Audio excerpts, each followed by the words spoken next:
So Adele, welcome. And yeah, officially, karibu sana to the radio workshop meetup. How are you doing?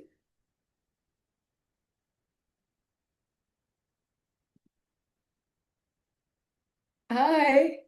Oh, I think we have your audio muted if we can sort that out. Okay, there, got Oh, it. yeah, I yeah. didn't have, I Hi, didn't have, hi. I didn't have permission, but now I do. Hi, everyone. Hi, Mel. Hey. Yeah, we were just saying, I was just saying, introducing you and saying, and I think that's one of the reasons most of the people who've joined have joined is that Legally Clueless Africa is one of the examples of a financially sustainable audio company, podcast company on the continent and in the world, really, I think. But I know you have lots to say. It's not over yet. It's just beginning, right? Yes, I feel like now we're getting comfortable in like who we are. And so I feel like in the next maybe 5 years, we will have like more to report back on. But I'm very happy that we have a sustainable model. And I just, I'm seeing people coming in from Joburg, from Nairobi. I want everybody who's a creator just to dream like your podcast can be so much bigger than you know. Amazing. And you see, Adele has already started with the gems before we've even gotten into it. So we have a really good hour ahead. So let's begin with your journey creating stories, and we'll start by playing a clip Oh and then dear. talk about that.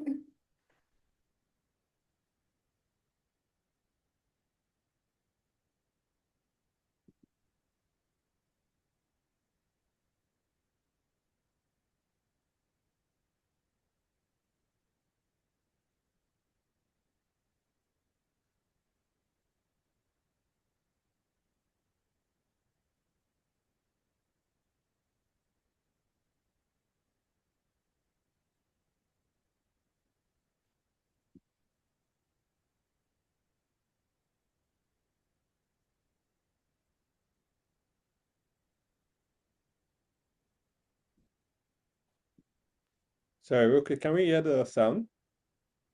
Yeah, Yes. I could hear it. Okay. Okay.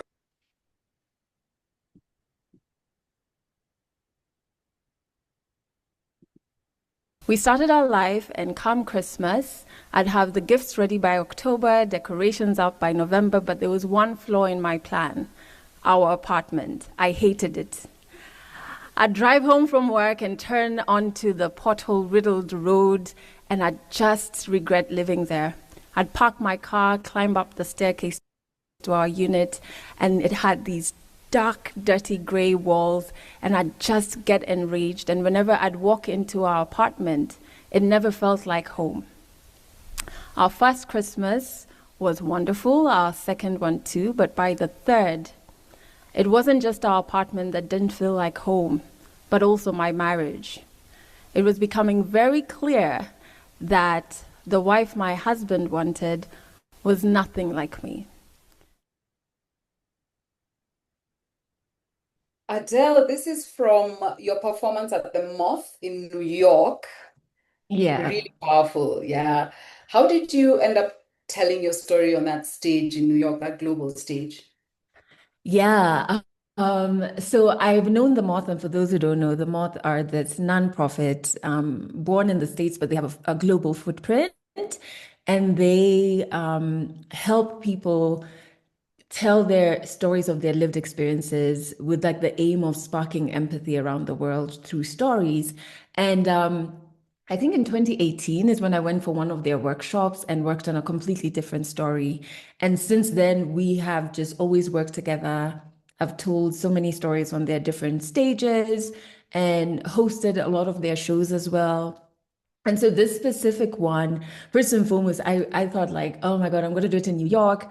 At least no one knows me there. And it was in a graveyard, which just felt so poetic. And all of my African friends in New York were like, we are not coming to a graveyard to to watch you. But it just felt so poetic, because obviously the story does reference the death of my marriage, but like a rebirth almost of like new traditions, new identities. And yeah, so it was really wonderful. And I've kept working with them. Obviously, I live a little and gather more stories in my experiences, and then I get back and work with them. And so this particular story, I did it a couple of years ago in that graveyard. And then they got back and they were like, oh my God, we loved the story so much. We're syndicating it across the radio station partners, and we're putting it everywhere. And I was just like, oh my God. And so, in a nutshell, that's how I started working with them. But like, honestly, I think the moth obviously is different from what we do at Legally Clueless, because it's very 7 minutes. Whereas for us, it's like a raw, nothing performed, nothing rehearsed. But it has helped me understand the power of storytelling and like how I can structure my stories better, even on stage if I'm emceeing or etc. And so I have nothing but love for the moth. Yeah. Yeah. Oh, the moth is amazing. What do you love the most about audio? What do you enjoy the most about audio? Ah. Like audio is my first love, to be honest. Maybe it's also like my radio background, but like audio is so what is the word? It's so intimate. Like you don't have to be a group of people. It can be you if you feel like someone is speaking directly to you. You can listen to it in your most intimate moments when you're alone, when you're in the gym, whether you're in the bus or in the matatu or like at home when you're doing your cleaning.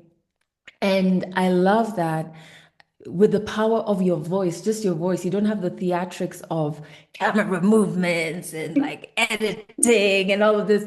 With your voice, you can command attention, you can influence emotion, you can draw someone in. Like that is magic. And I just think there will always be a throne that audio sits on that like no other format can get to. And every other format needs audio, but audio doesn't need every other format. Actually, people should just Exactly. take that one to the bank, you know, Yes. for audio. Um, Before we move into your work building community, I want to remind everyone who's joined that you can drop your questions as we go along. You can drop your questions in the chat, and we'll try as much as possible to get to all of them during the hour. So, back to you are an artist, you love audio, you're a storyteller. And you've mentioned already that you have a background in radio. A big move for you in your career was when you shifted from radio to start the Legally Clueless podcast, from which we'll play a clip and then kind of get deeper into what that's about. Now, I have shortness of breath, I have stomach issues. The mind is crazy, it's just overriding. Then now there's dizziness. Plus now, the fog, there's plagiarism, that is what I read. No, this right eye and the left eye were not coordinating, which I came to realize the pressure, the blood pressure, because of you're always on fight mode. Now, because you're in fight mode, the body uses a lot of energy of which you're not even using. It just produces a lot of energy for you to do something with it, but you're not using. So the right eye was affected. Now, I'm not sure if it's an eye problem or this is coming with the anxiety. Sleeping at night was a ritual for me. It was a ritual for me because I would, when it comes to my kids,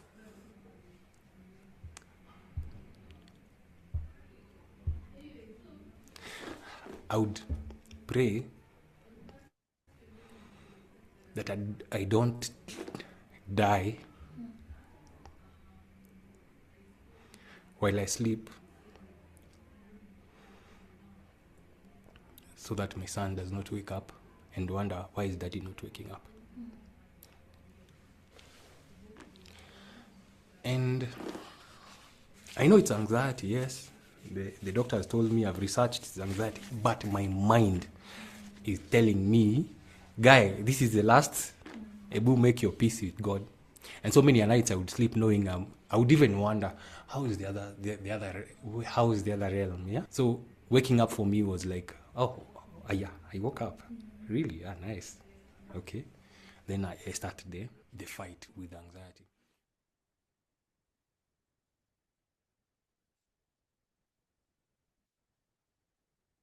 Oh, I can't hear you, Mel. I think you're muted. Oh, sorry, we are both having that problem today. Thanks for the heads up. That's from an episode called Gasping for Air During the Pandemic, which, you know, the storyteller is so raw and vulnerable, which is rare, especially for like a man, for men in Yeah. our society to be in public. So my first question about community and how you build communities, how do you get people to open up and to trust you and the work you're doing? Yeah, I think it's two-pronged, hey. First, I don't think you can fake it. I genuinely think it's like my personality has always been that where people overshare. Like there's sometimes people will share things with me and I'm just like, oh, I was just in your taxi. I did not need to know about your wife and your issues. Like, I don't know what's happening here. But so there's a personal, a trait, I think, in my personality. That's one. But specific to the podcast, I have been very open about the Mm, things that I've gone through on the podcast. When it started, I think episode one is 8 minutes long, and it's just me. My voice is raspy because I've been crying my eyes out. I've just quit my job. I think I'm crazy, and I'm just like, oh my God, oh my God, oh my God, like what have I done, right? And mm, over those first couple, I want to say like the first 8 to 10 episodes, I kind of was just like combing through things that I have personally experienced. And you cannot expect people to be vulnerable with you when you're not vulnerable with them. A huge step of people trusting you and you being a safe space is for them to know who you are, right? Even if yeah, you think about your friends, like the reason you open up to them is like you know this person. And so I think for me, that has been a plus. And I've never really stopped. I feel like if you are a diehard listener of our flagship show, you can recite to me different moments I've gone through in my life. Because I obviously I've cried some in other episodes because I love a good cry. But I think you can tell when I mean, our listeners knew when I had started dating again. Like these are stuff like blogs didn't even know, but I was yeah, very open in our space and be like, guess what? I met this guy. You know? So yeah. I think like a huge part of it is like you have got to be vulnerable. You've got to walk the talk. You cannot say you're building a safe space for people to open up or people to know about ABCD and you yourself are being a bit standoffish. Yes, obviously there's things in your life that you keep for yourself, but it's also got to be a safe space for you so that people can believe that it's a safe space for them. Yeah. Yeah, was community part of your intention when you started out with your podcast work? Did you make your podcast as a community platform from the start, or did it kind of happen later on along the way?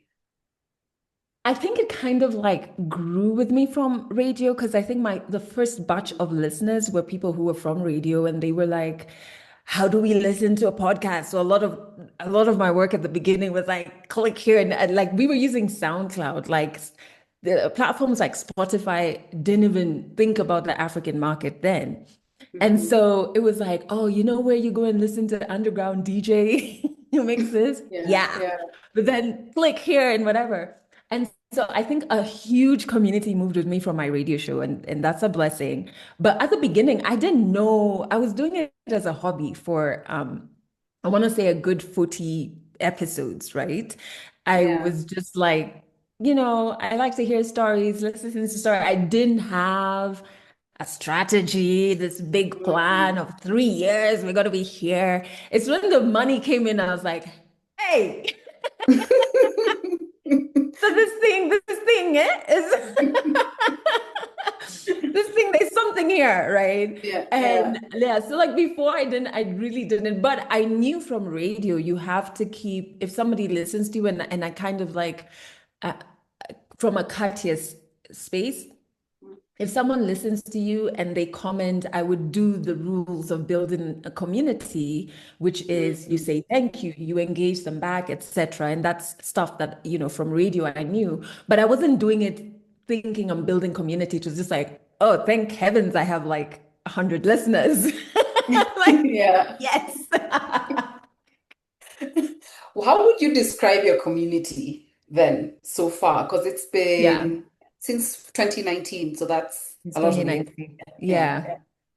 Yeah. My community back then was very much like my community on the radio show, right? So it was Mhm. very like young Africans, both men, both women, both men and women, and who were just like into the vibe, right? They just want to be with Yeah. it.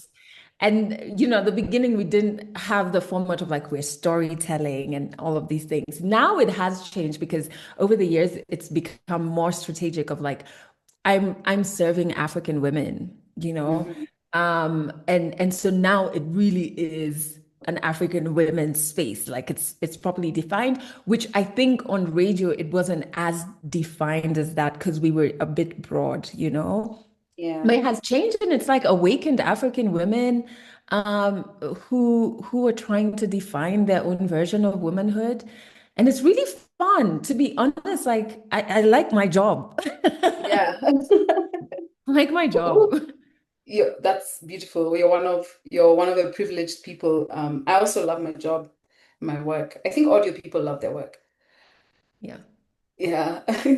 Well, I can't help but think about the way the character in the clip we've heard just now tells their story, and how the clip we heard of you on the moth, that they sound similar. It's raw.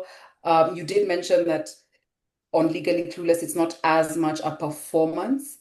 But could you talk a bit about how you then kind of bring out the story from your Mm. community, the people who are telling their stories on your podcast?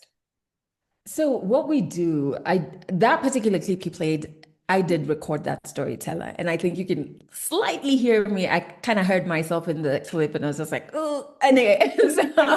So, what we do is we give you prompts. So we've developed a couple of prompts to help you remember or start to mull about what story would you want to tell. And it's Hmm. not to tell you, we don't say, hey, Mel, since you work in media, we want to hear how you got into me. No, we send you, they're very general prompts. And you then, Mel, can say, actually, I want to talk about, when I got my first period. Like this is what this prompt has reminded me about. And then that's literally all we do in terms of touching your story, right? Then we go into the recording process. And when you come in to record, we think about your safety based on an overview of what you told us you want to talk about. We think about like, should we tap in a therapist that we work with? Will this story bring up some emotions that maybe you may not be ready for, I may not be ready for. And then we record. And a recording can take a while, hey, because you're not rushing the storyteller. Another thing that we really want to respect is that not many people get the time to tell their stories. Like life is so busy. So we want to kind of honor that. I think stories are sacred, right? I'm a bit of a hippie, so a bit woo-woo. I think they're sacred. So it's a moment where I'm like, okay, like we're holding this child. We can't rush it, right?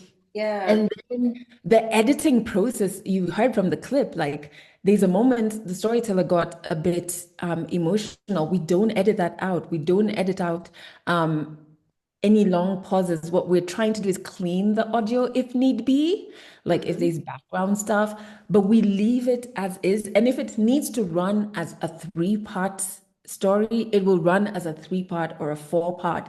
You're not rushed. And this is something that's communicated to the storytellers when we begin, like, don't think about time. Just Yeah. lose yourself in your story, right? Now it's up to us to kind of like weave through it. And I think for me, it was when you're telling your girlfriend a story, you don't rehearse in the mirror of like, okay, then I'm going to tell Mel that she told me this, then I said this. You don't rehearse. I just Yeah. come and tell you. And when I'm telling you the story, some things I may forget. I'll be like, okay, let me rewind a bit. I forgot. No, Yeah. no, that's how we want the story. It's like how you would tell your story to your girlfriends, to your mom, to whoever it is. And so that again, the intimacy of the listener, it sounds like I'm talking specifically to you on a Yeah. regular day, right? So that's something that is very important for us. Oh, wow. So I hope people are taking notes in the chat. There's a method.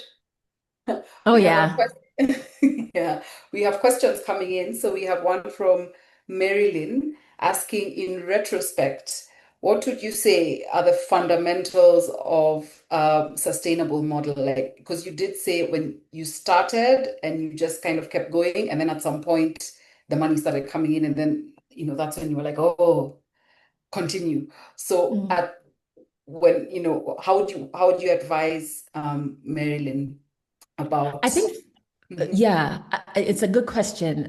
Thanks, Mary Lynn. And I think first you have to have a good product, and you don't get to have a good product by ideation only. You can't just sit and say, I want to start a podcast and just be in your head about it. You have to try and test and like if you were making this pen, right? You wouldn't just dream about it. You'd be like, oh, can the ink fit? Okay, let's try and build a model. Let's try and in the creation of the product, it gets better.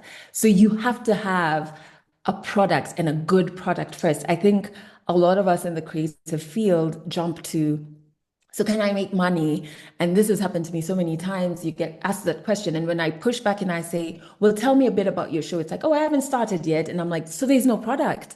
This is air we're talking about. We don't know if it's sustainable, not in terms of finances, but in terms of the actual content. Sometimes the idea you have of a show is actually one episode, it's not a show. Sometimes the thing that you think is so interesting is interesting only to you and your friends. And that's not an insult. It just says, okay, we need to expand this topic a bit further. We need to test it. Maybe there's already somebody doing it in a certain way. So maybe I need to pivot it this way. You know what I mean? And you can only learn by making the product. So number one, we can only know that you are financially viable if we have the product first. Then when we have the product, we can say, okay, we're pushing this product to the community over the last, because I told you, I think we made we got our first advertiser, I want to say between episode 40 and 50. I can't remember the specific one. Yeah. But by that time, we had the product and we had repeatedly put out the product to our community to the point where there was a community because they knew now Yeah. every Monday we're getting an episode. And this was for 40 or 50 weeks. So almost a year, right? Yeah. Yeah. And so if now you have community, now you have the product. Once you have that, you sit back and you say, my show is about tech Hmm. and I am analyzing or like giving reviews on different products or different softwares, whatever, then you can sit back and say, okay, on my show, where are the opportunities for money to come in? Hmm. Knowing my community, is it in subscriptions? Is it in advertising? Is it in events? And then in all of those pillars, break down what that looks like, right? Yeah. If it's advertising, where are they going to sit on my show? Oh, okay. I can say I'm going to spotlight a new software of the week, a new phone of the week, a new gadget of the week. And then this can be, I'm not a gadget person, so I can't even think of an example. You can, let me say phones. You can say, gadget of the week, Samsung A, what. And Yeah. Samsung has paid for it, right? So, Yeah. but if the product doesn't exist, we can't even think about that. And once you think about all of those pillars, then you've got to start saying, okay, I know how money can come in from advertising, but how can I make money even when the advertising doesn't come? What value can I give my community, my audience, repeatedly, like if it's every month, that can actually bring in money? Does it look like a product? Does it look like merchandise? Does it look like add-ons, right? So if you want more, or if you want to be getting the episode the latest, subscribe here and you pay, I don't know, 100 shillings a month, whatever the case is. Mhm.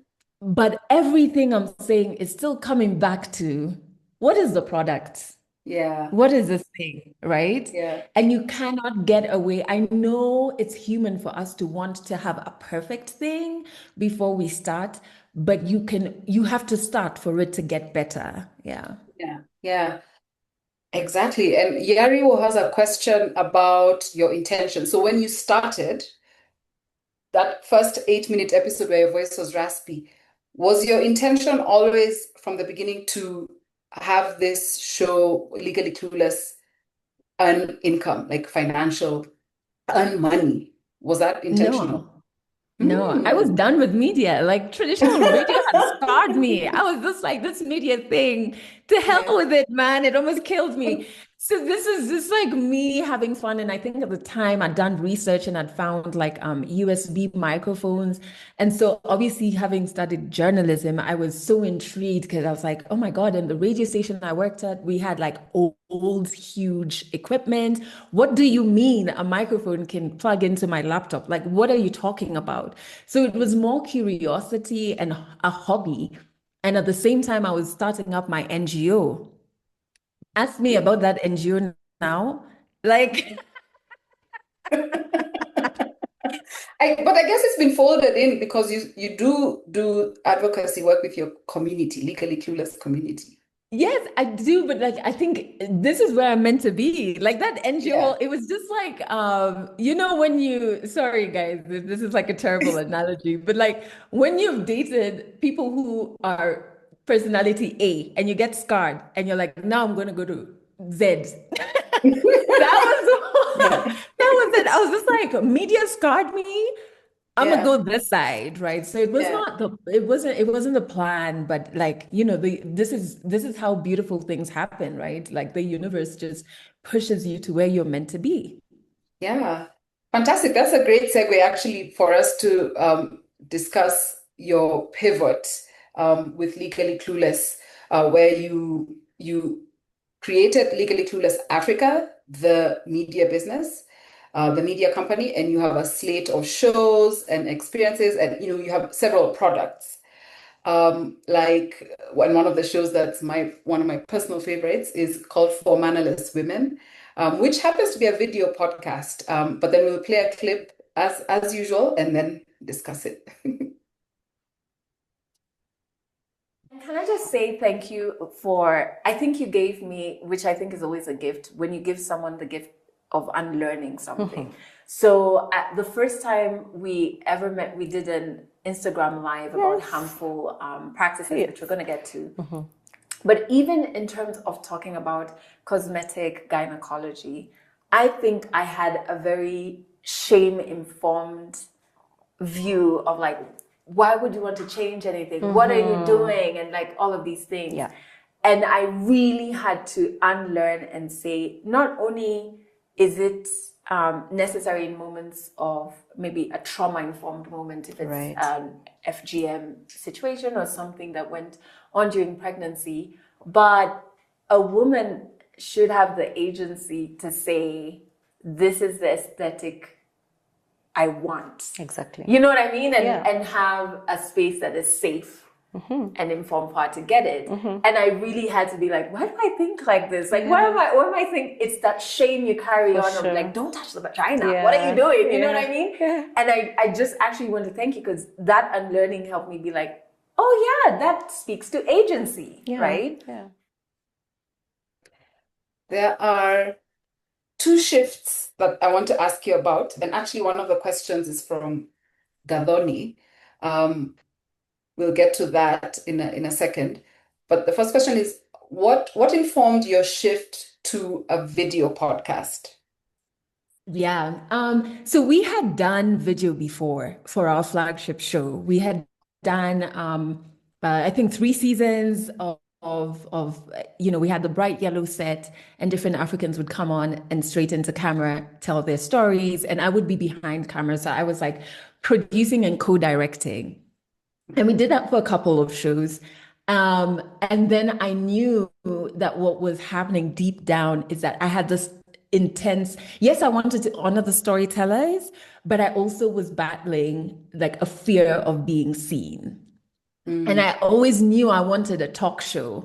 And I would be like, yeah, one day. And then I would be like, but you own a new media company. Like, what do you mean you're dreaming of having a talk show? Like, this is bizarre behavior. Can you just do it for yourself, right? Um, and honestly, like that show, I really wanted to be able to have a space where African women could get inspiration and expertise Mhm. on taboo topics. I love that the clip that you picked was about vaginas. It's like our most watched episodes. Just like, all right, ladies. And a space where you didn't have to perform a type of womanhood that was acceptable because that's kind of like what I would feel even for myself, like be it in conferences or different spaces. It's like you have to perform this modest womanhood for you to get access. Even like your feminism has to be look like this, your businesswoman needs to look like this. Yet with our girlfriends, we're keeping it real. So why Yeah. can't we just like be real all the time? And so I kind of like took the leap last year is when we started this show. And I said, I'm gonna be in front of the camera.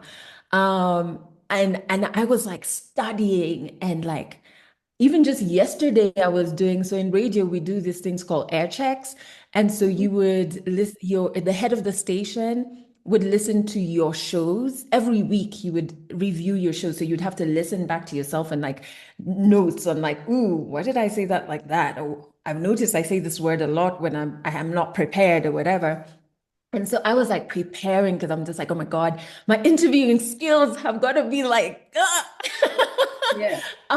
which I'm still working on it. But I just feel so at home. And so the pivot was that. Mm. Initially, it was only going to be a video show, but our audio loving community was just like, we don't want to watch anything on YouTube. Like, we want to listen to. So now it runs as a both. But honestly, it's just like as a creator, because there's a vulnerability. To be honest, I just kind of had like this fear of being seen, and I Mhm. just knew that I would not reach my highest self's potential if I was Yeah. carrying this fear of being seen. And some of these fears don't even make sense. I'd be like, oh my God, someone is gonna clip part of the episode and it's gonna trend because it's not gonna make sense. They wouldn't listen to it contextually, and I'd be like, Adele, do you have any control over that? No. So, just do you, boo. Do you, boo. And it's been really wonderful. Like I think this last season, season 4, I completely surrendered the production side of things. I used to be like very, what is the word? A control freak, right? Yeah. Now I was purely employed as a host. I didn't even Yeah. do, any of the technicalities behind the scenes. And yeah, I think you just have to conquer the fear of being seen. Yeah.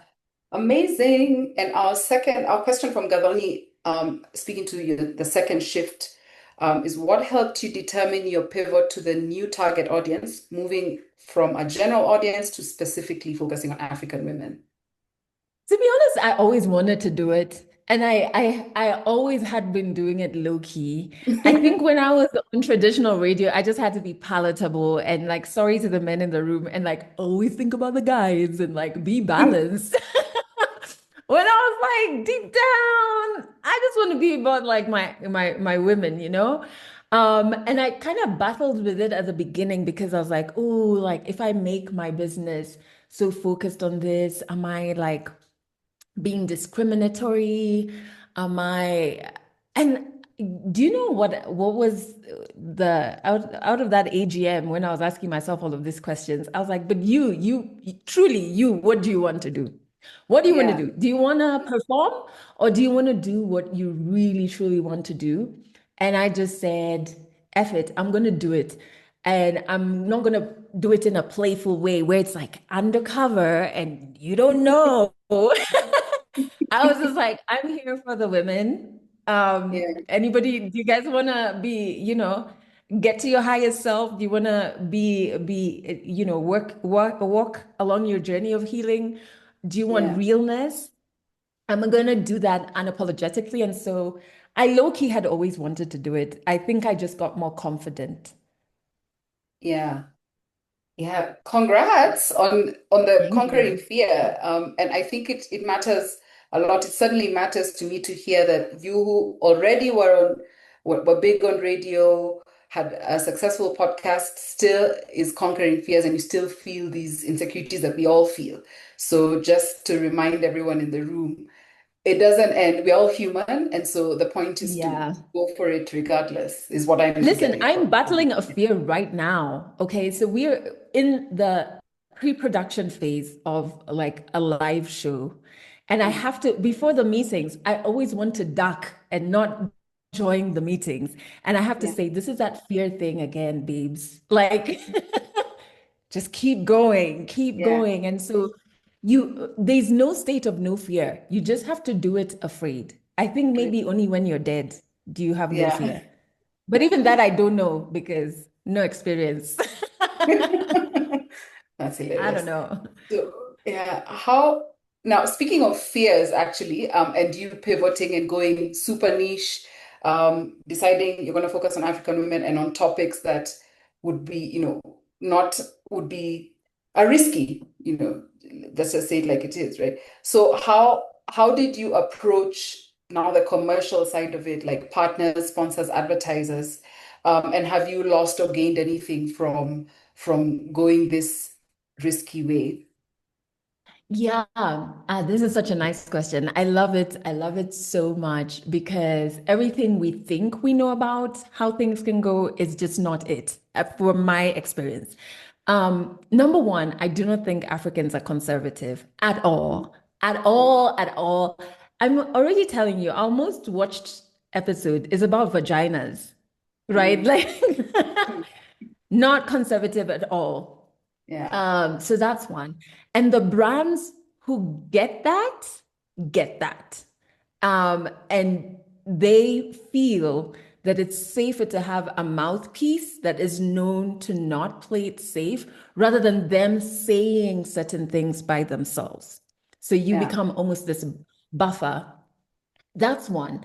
But also, I had my wish list of brands that I wanted to work with. And I knew the ones that I don't want to work with. So the ones that I wanted to work with, I knew wanted to speak to African women in a very liberated, real, raw way. Mm, Um, and they got it. For example, even just for me, yes, I'm an employee of Legally Clueless. But June 2024, for those who don't know, Kenya, we had our finance bill protests, and I was really vocal.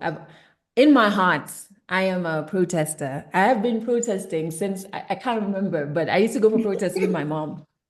yeah. And like serious hectic ones. But when I was speaking up about it, obviously there were very many people who were scared to speak up because they thought it would cost them work. It brought us work. It brought Mm, us work. There were clients who came in and said, we want to work with you because we stand for this. mhm. And we want to be aligned with people who stand for certain things, who are courageous, who call it as it is, etc. So a lot of times you think that, oh, if I say the truth or if I say it's going to cost me. I was pretty shocked to know that it actually does the opposite.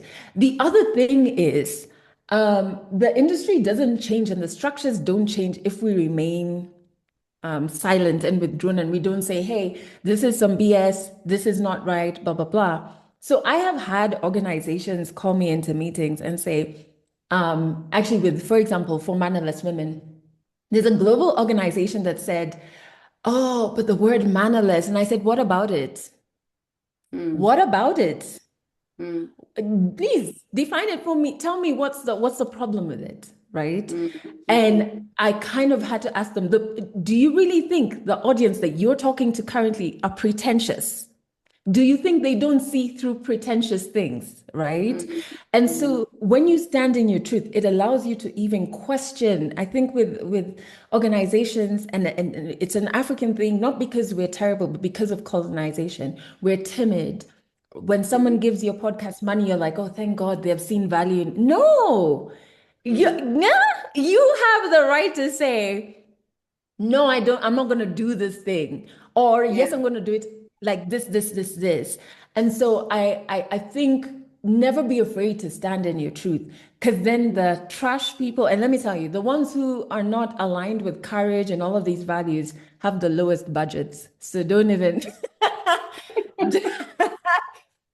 let them not waste your time. Let them not waste your time. The ones who truly know what they want to stand for and they want to be there for a while, Mm-hmm. they're gonna really know that there is a worth in investing in this. Yeah. Yeah. Yeah. Powerfully said. So many people find it difficult to think of expanding beyond being one person machines. Yeah. And you started as that, but now you have this whole, machine with a team, with a board, a slate of shows, so you actually can't possibly do it all alone. So how do you manage all the different roles that are now required of you to keep this bigger machine running, and how has that changed you, or how have you had to expand? Yeah, I think we don't lean into partnerships enough. And I was actually just talking to a friend of mine earlier today, who's a Nigerian creator, and I was saying maybe it's an African thing, like we're so scared of partnerships. Even for Mm, me, I have to really, again, call myself to an AGM and be like, babes, please, like this would work faster if you partner with someone who's already doing ABCD. So I yeah. think partnerships are a huge part of scaling and expanding that we don't lean into, maybe because of trust issues, but everything you do requires a bit of trust, everything. Yeah.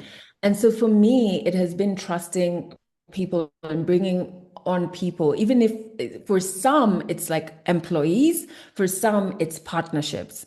Hmm. And from even when I'm bringing in someone who's an employee, let's say you're going to be our events lead, etc., I always think, can I handle paying you for a year? I don't want Mm, to onboard you and then 3 months be like, hey, Mel, it's been great, but you have to go. So I always think about that. hmm. If I can't afford to pay you, what does a partnership look like that is worthwhile for you? Right? Hmm. What does the structure look like? And sometimes we're scared of having those conversations. Again, I don't get it, the discomfort with compensation, but it's to come to someone to say, I see your value. I may not have a monthly salary for you. What does it look like? This thing we're creating, does it look like you have equity in it? Does it look like a percentage split? What are the different ways? And meet everyone on that. Please don't let people, I don't believe in free work at all. I don't believe Yeah. it. Like I wouldn't do it myself. So I don't think I should be subjecting anyone to it. Hmm. But even when you're at the beginning and you can't afford a monthly salary, maybe you don't have the structures for that. I think talk to people, just have that conversation and look at what is a compensation model that makes sense to the person who's working with you, and then really lean into partnerships as well. But also invest in your business and in your show. Yeah. I always say, like, if you're not putting money in it, why should I? Yeah. To be honest, like, why you know, if it's this thing is so sweet that you want me to put money in, your money, how comes you're not putting it in there? So really just like pour back into your business, and be it actually buying equipment, be it taking yourself for a short course, be it, covering your overheads for a while before it can actually pay you. Yeah. But I would say partnerships and the people you on board, have real conversations with what a compensation model would look like for them. Yeah. Yeah, I think Tatiana, I think Adele answered your question about keeping it real and raw while working within structures. So we can move on to um, the next question from Nessie, which is, speaking of expansion scaling, so how can you tell when you need to either restructure, pivot, or at the worst, just call it quits? Ooh, I wouldn't know about calling it quits. I pray not to know about that one. Yeah. But I think you monitor, hey, you track activity. And this is something I was talking to my colleague about it. A lot of us want to see results in 1 year. And I Yeah. think on average it takes 3 years. To be very honest, it takes 3 years before you can actually see the gaps, you can track activity enough to say, I need to add this, or I need to pivot, or I need to close shop, which I pray doesn't happen to anybody who's on this meetup. But you have to keep tracking. And sometimes the tracking can be daunting because, like, especially if you are the host, going Mm, back to see, oh, only 5 people listened. mm, Hey? Or and really just leaning in and saying, okay, don't take it personally, Adele. Maybe the topic is not structured well, you know, or maybe the show is too long, or it's not something, or maybe the quality, maybe the audio is not good enough, you know. It's really important for you to go to keep monitoring and to have those honest conversations in a way where you removed yourself. It's not a personal thing, right? Nobody's yeah. saying that you're terrible, you're crap. Nah, the shame does not yield any results. It's for you to just say, okay, this is not working. Maybe let me add A, B, C, D. That's one. Track the activity of your product, of your show. Is it landing? Is it sometimes landing, sometimes not? Why is your most listened to show the most listened to show? Like we now know vaginas are important, gynecologists are important. So we make sure every season has a doctor, plain and Mm, simple. So you have to track your product. Then you have to track your industry because you're not working in a silo. You don't want to become like what traditional media became, where they were like, oh, this social media thing is just nonsense, or these podcast things are just nonsense. And then you have entire media budgets being scrapped. They're not spending on traditional radio, they want to spend on digital, right? Or actual media houses folding. So you have to monitor. You have to monitor and see, okay, what softwares are there that are out that are helping make the processes better? Are there AI tools? Oh, yes, there are AI tools that can make my audio, even if I record it on my phone, my audio can sound like studio level. Higher. Let me, again, remember I talked about putting money into your own business. Let me subscribe and pay for that software, right? Okay, we need to build community. So every week we have to run our like our social media. There has to be something every day, or 2 to 3 pieces of content that run on the social media pages. Okay, so that needs to happen because we can see people in the industry like that is working. So you monitor the product and you monitor the industry. Don't be caught flat-footed. Don't say like, if it's AI, don't say, "Ah, this thing is so technical, but hey, try it, like touch it. At least come back and say, I didn't like it. And yeah. I'm not gonna do it sour, no problem. But lean in and try these things and read what other people are doing. Read, oh, okay, in South Africa, this is what they're doing. Oh, that's interesting. Is that something I want to try? No, not for me. I don't want to do it. For example, like live events. I've monitored live events for so long. I've tried out live events. I don't think we have cracked it yet. Right Mhm, now, I think I'm close to what I want a live event to be. mhm. I'm close to what I want a live event to be. But I was monitoring. I was monitoring enough to say, oh, that's what the live event there happened. And I'd be like, not for me. I knew what live podcast events in the UK look like. I knew what they looked like in the States. I knew what they looked like in South Africa. And I was taking notes like, oh, okay, I like that. But this other one, I don't think I wouldn't be comfortable doing that. So you Yeah. have to monitor the product and how it's landing and monitor the industry. Do not be caught flat-footed. Mm. Do not be caught flat-footed. We are about to come to an end of this session, sadly. So sorry if we don't manage to get to all your questions. So we have one more question here, or a couple more. Um, Speaking of tracking and what's next, what do you think is the future of audio on the continent, or what do you want to see happen with audio in Africa? Yeah, I'll start with a statement that sounds like I'm against podcasts, but I'm not. I think your podcast cannot exist as only a podcast. I don't think that it's sustainably, it's not viable. And if you are right now thinking as only a podcast, you're shooting yourself in the foot. The podcast can be the core, it can be the entryway, almost like a gateway drug, but it cannot be the only thing. If it just will not work or scale Yeah. if you really want to do something that lands and has impact. For Africans, I think it's very important. I think we really need independent media, like a nonsense, right? And not only from a political lens. Yes, that is also very important. We need media that doesn't have politicians that sit on their boards or that are worried that if I say this thing that is true, I'm not going to get government business for 4 years. You know what I mean? So we need independent media in a political sense. But we also need it in terms of liberation, in terms of conversations around colonization and our identity. When we come to African women, in terms of like patriarchy and how do we break free from that? How do we start creating a new womanhood that is not bound by societal expectations and all of those things. Men, I know there are men on this call. That patriarchy is beating you guys left, right, and center.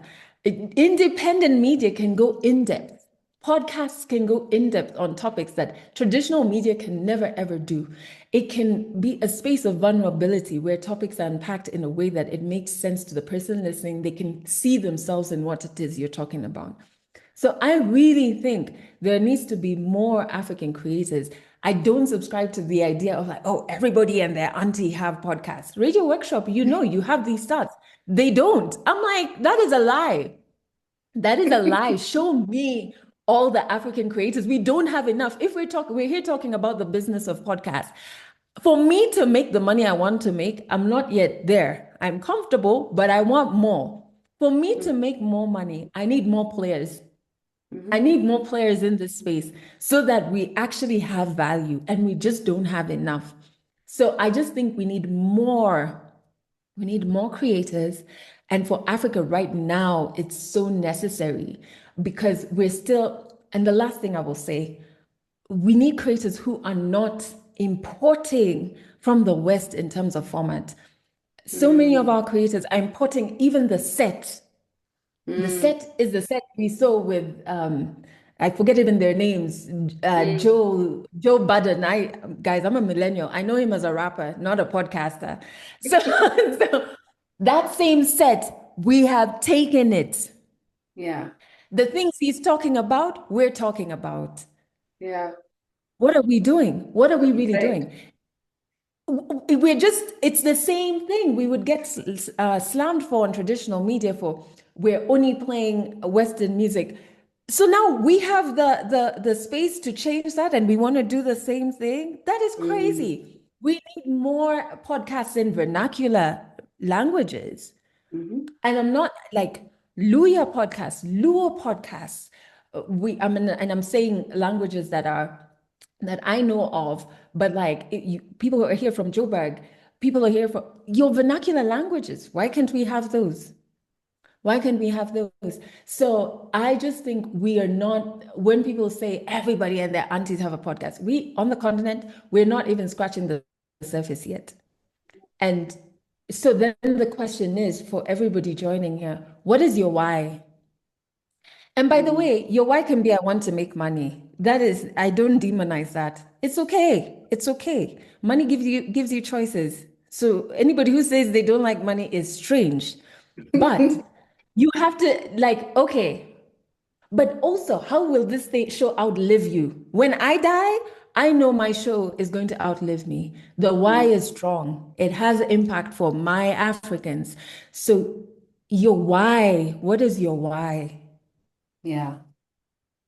Well, people, we're going to have this video on YouTube later, just so people can revise, take notes again. Adele's been so powerful. Unfortunately, now we don't have time to answer the next question, which is a really great question. We know. But if you drop us Maybe an you can email, squeeze it in. Because it would be, if you say it's a great question and then you tell her to go home with her question. I was going to ask her to email it, and then we'll get it to you.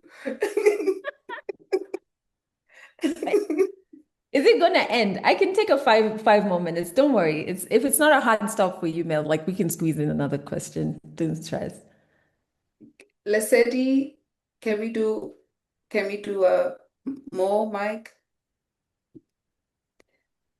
My show producers.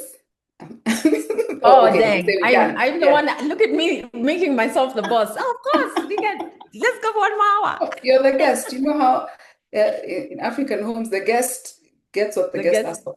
yeah. Yeah. So you and Awino actually are the guests. So Awino asks, Awino runs the Unspoken podcast, which Okay. is a narrative storytelling series called What's Your Unspoken Story? Okay. Which I started to encourage people to share their deep stories on stuff that they've never talked about before, never shared.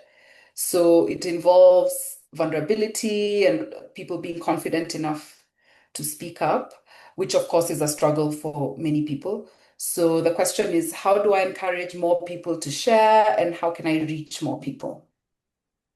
Um, I think you have to, it's almost what we spoke about earlier. Like it has to be a safe space. So we know if you're talking about unspoken stories, have you shared your own unspoken story over and not the same story over and over in every episode, maybe different angles to it, but like you can't ask us and you haven't done it, right? So you've got to demonstrate what it is you're asking from people. And then I think you also have to, if it's unspoken stories, so it sounds like it's like deepest, darkest secrets. What are the ways you're ensuring that my identity is not going to be revealed? Are you letting me use a pseudonym, right? Are you saying it's audio only? Are you saying during the recording it's good? I'm not going to walk in and find Mel's entire production crew in the room and you're telling me to tell you the things that no one has ever heard, right? So how does the physical space, how is that physical space it's safe for my unspoken dirty little secrets, right? And then from there, there has to be, so maybe you could give people that option. So you're sharing your own story, explain to them how safe the recording space will be. If it's audio only, it can only just be you as the recorder, you recording the person. So it's just two people.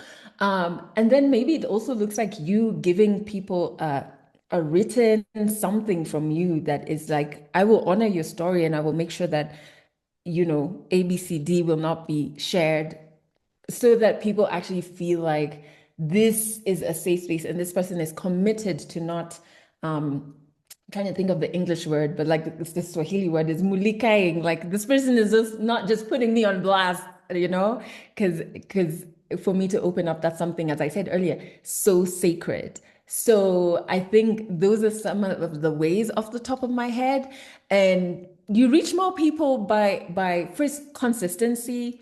I always say, think about like the station I worked at was called Kiss FM or is called Kiss FM.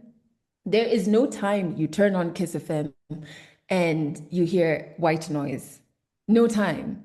So if you've said your episodes goes out every Monday, and then next Monday you had a heavy weekend, you're like, guys, we're not around this time. Are you serious? There has to be consistency. I work through Christmas. There are shows like Christmas, public holidays. Our flagship show that is every Monday has been every Monday since 2019. Whether I've missed a flight, whether I don't have a voice, I have guggled aloe vera and spoken and guggled and spoken. So you reach more people the more consistent you are, because then I'll say, oh, Unspoken is every Monday I'm going to be listening to it when I'm going to the gym, when I'm on my morning walk. And it's just that consistency. And then is when you start marketing. So do you have a social media plan for how you're going to be pushing out your episodes or having some sort of visibility, right? But first, I think it's the consistency. I think you hear people say that a lot until you roll your eyes, but bro, it's not easy. It's not easy, but it's just a necessity. There's no way around that. Thank you so much, Adele, and everyone for joining. You're welcome. We unfortunately have to close now, but please look out for the June meetup, which we look out on our communication channels for the date and our guest. We're going to be having these meetups every month in the build up to the Resonate Podcast Festival, which we're hosting in February 2027. Scan the QR code on your screen to get plugged in for updates on Resonate, which will be in Cape Town. And then goodbye and see you next month. Thank you so much.